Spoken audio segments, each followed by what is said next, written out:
Hi, this is Jennifer Sardina. I'm doing my presentation on the film Do the Right Thing. Do the Right Thing was written and directed by Spike Lee in 1989, and although Spike Lee is an African-American director from the United States, the movie Do the Right Thing doesn't exactly contain as many references to Latin American culture as others that we've seen so far in the class. It does have a number of parallels to the movie I Like It Like That, and offers a really nice contrast between Hollywood cinema and how Hollywood cinema um, shows off stereotypes and racial relations, and how compared to how Latin American cinema deals with the same kind of concepts.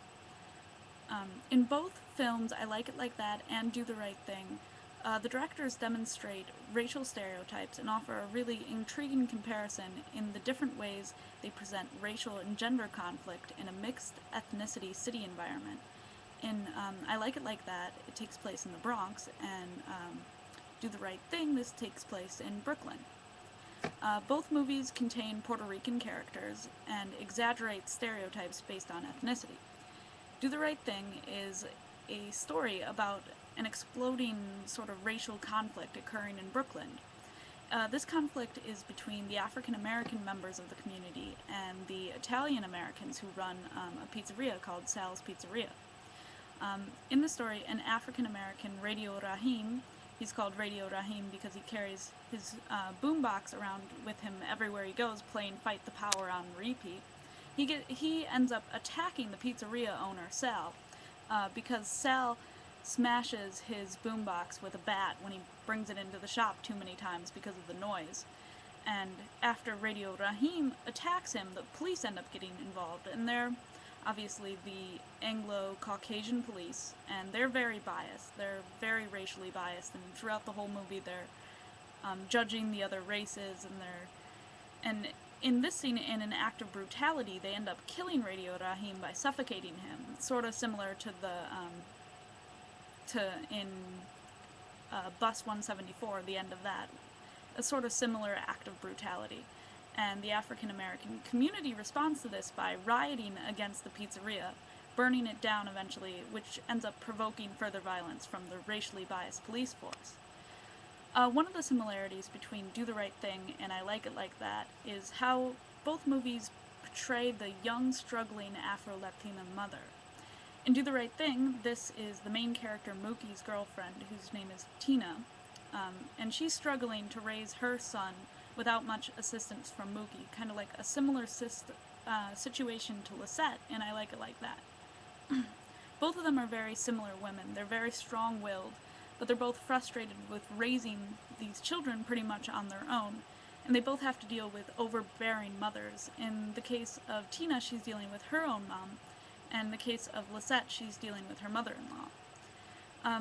There's also a similarity between the concepts of patriarchy in both films as well, with Mookie and Chino feeling like it's their duty as men to provide for their prospective families.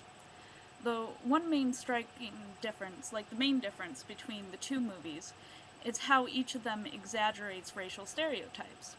Although I Like It Like That does have a few moments where the characters behave in a stereotypical manner, in Do the Right Thing, all of the characters are extremely stereotypical. My only thought is this is possibly to allow the audience the opportunity to see how different races are viewed through the eyes of the less tolerant.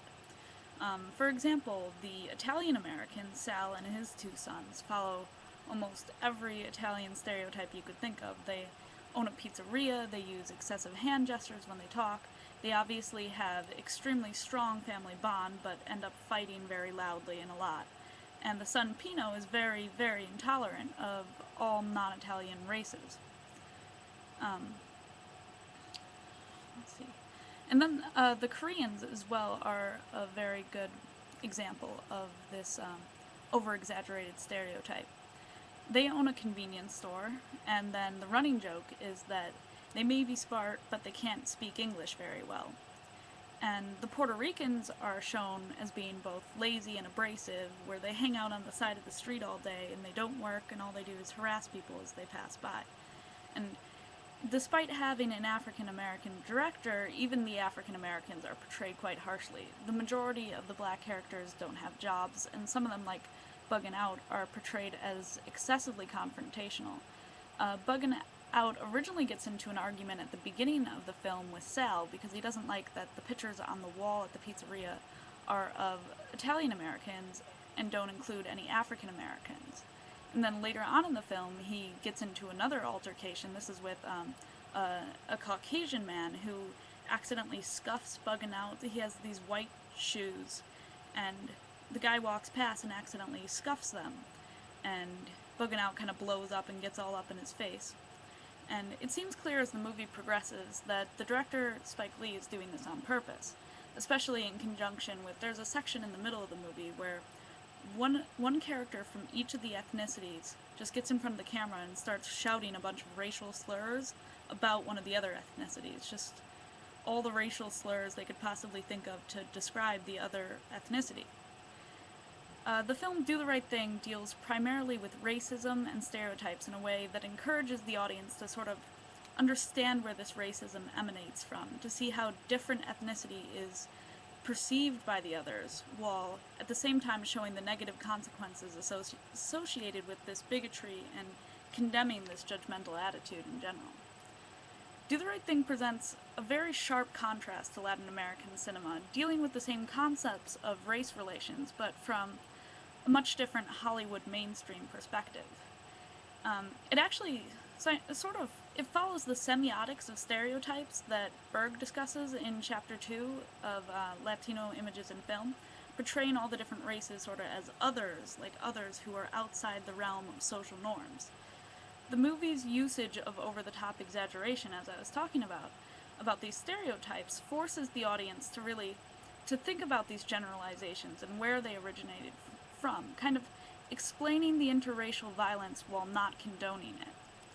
This offers a very unique divergence from similar concepts explored in Latin American cinema, which, from the movies we've seen in class, present the same idea, but in a much more subtle and artful manner. I definitely enjoyed the movie Do the Right Thing a lot, and although it wasn't a Latin American film, I thought it really helped to illustrate some of the ideas that we've talked about from Latin American cinema, and sort of offered a nice contrast to that. That's the end. Thank you very much.